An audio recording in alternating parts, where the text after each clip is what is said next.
Wow, it just gets better for Tottenham. It just gets better for Tottenham. A 3-0 win today at home to Burnley to open up the Premier League season. But now, Eberechi Eze set to sign for Spurs. Personal terms agreed, confirmed by Fabrizio Romano. All they've got to do now is agree the fee. Tottenham, what are you cooking? What are you doing? I don't see you lot move like this. I'm not used to Tottenham making signings that just make sense. Kudus, Eze, Savinho. What are you building, Mr. Thomas Frank? What are you cooking over there in the north side of London? Again, you've made me jump on a video. I'm on holiday in Spain enjoying my luxury vacation. But I've got to make videos about this. I've got to talk to you, community, because Tottenham guys are building something serious. They are signing players that we like as rivals, that Tottenham fans should be excited about, are Premier League proven, if not Premier League proven slash very exciting, have got room to develop. On the back of a 3-0 win at home to Burnley, where your new signing Mohamed Kudus has got 2 assists, and you've brought Richarlison back into the fold, and he's got 2 goals, and you've kept a clean sheet. If Spurs did Saturdays, this is the Saturday you want, because Eberechi Eze to Tottenham is a fantastic signing. This signing here makes so much sense to what Tottenham need, to what Eze wants, and to shutting up rivals as well. Because this guy has been linked to other clubs for years. Last year, this summer, Arsenal. Tottenham fans could now be screaming, "We've beaten Arsenal to the signing of Eberechi Eze," because the truth is, Arsenal fans still want him. Arsenal fans are missing that missing piece in their team on that left-hand side. Rodrigo, 90 million. Eze, 60 plus million. People have demanded that they sign one of them players to help them win the Premier League this season. And they still haven't got any of them in. And now one of them is going to your arch rivals in Tottenham because he believes in the project. Tottenham have made him feel wanted. And I'm not saying Arsenal haven't done that, but that's a big statement to make from Tottenham, new manager, the new direction. That they, yes, the truth is they've beaten Arsenal to a player that they were interested in. We've seen it reliably linked this summer. So don't even try and come in the comments and say we're not interested. If we really wanted him, we could have got him. No, the truth is he is going to Tottenham Hotspur. As here confirmed by Fabrizio Romano, the agreement between Eberechi Eze and Spurs on personal terms is done since the beginning of the week. He wants to move to Tottenham as Crystal Palace are in direct talks with the clubs over the fee. Tottenham are confident to make this deal happen, but work is still needed. That for me shows that this deal is basically going ahead. I don't think Fabrizio is going to come out with that sort of information. And also the player agree in personal terms with a new football club if he doesn't believe that he's going to be joining them. You know, Eze wants to move. Eze wants Champions League football. Tottenham need a creative player in that attack slash midfield. And Eze suits it perfectly. We all know what he can do. We all know what he's capable of. And Eze is a fantastic player. Yes, he might have little dips in, consistency every now and then. But this guy, when he's on form, is a serious player and one of the best number 10s in the league.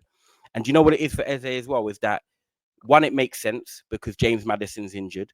And we know that James Maddison's out for a long time, and he's one of their creative sparks for Tottenham. He's the guy that you think would play in the hole behind the striker. You've got Lucas Bergvall, but he's young. You can't rely on him every game or 2 games a week. Kulizeski, a fantastic player. He can play on the right and in number 10, but he's injury prone at the moment. And you just can't rely on someone that's injury prone to play consistently. When you've got big competitions to play in, you've got a new manager that wants to be backed and you want to be showing levels of progress. You have to go out and make signings. You need to show the fans that you've got ambition. And that's what Tottenham are doing. Because Eze at 27 years of age, he's done everything he could possibly do at Crystal Palace. It's the perfect time for him to make a move. He's won the Community Shield. He's won the FA Cup. He's got them back in Europe. He's an England international. It's time now, respectfully, as a player, to level up. And other than going Liverpool or Manchester City or Arsenal, potentially is linked to, the level up is Tottenham. They're a competitive team who are now in the Champions League. They've got a new manager with new ideas. They've got a great stadium, great fans, and he's going to start games because, like I just said to you, Maddison, Bergvall, Kulusevski, whatever it is with their flaws and their potential, Eze's going in there as a starter because he stays fit. He's a great number 10 with flair, energy, scores goals, gets assists. He's exactly what you want in your team. No one's turning down Eze. No, do you know what? Every team in the league would take Eberechi Eze, whether he's a starter or coming off the bench or starting some games. I'm telling you now, every team in the league takes Eberechi Eze. So people might say, well, why were other teams not in for him? Well, Arsenal were, yeah, and now Tottenham are. Man United was sniffing, but probably didn't want to pay the fee, and we went for a different option in Cunha and then Bumo. But if you just said to someone, do you want Eberechi Eze in your team? You're going to say yes, right? And I think now what he's done in terms of playing in big games for Crystal Palace in the Community Shield, beating Liverpool, yes, it was on penalties, but they still won it, getting them over the line in the FA Cup final against Manchester City, he's shown that he can do it in the bigger games when it's crunch time, when it's the pressure. And he was probably the catalyst for Crystal Palace having a very good season last year. You got to look at Ismail Assar and Mateta. Yes, they're very good in their own right, but Eze's the link between Wharton and that attack. Eze's that missing piece in there that if he's not there, you don't feel Crystal Palace are the same. And what he's now going to give Tottenham is a real edge, a real bite, a real creativeness. Kudus, richarlison, Solanke, Brennan Johnson, Odegaard. These players are going to thrive now, knowing that they've got someone like Eze who can slip the ball in, can create, has that guile. I think Spurs fans should be really, really excited about this because this deal is so close to being done. And I think he adds so much variety to you because he plays in the number 10 role, but he can also play out on the left. So if you're looking to play more creative or go even more attacking and say, do you know what? I want to put Kulusevski in the 10 and I want to put Eze out on the left. You can do that. He can play on the left. And yeah, he's not a natural left winger, but he can definitely do a job there. He can come in with his guile, his energy and feet, be trickery and be effective there. But this is a signing that you exactly want when it comes to squad depth and playing in the Champions League. And now he gets to do that. He gets to play in the Champions League.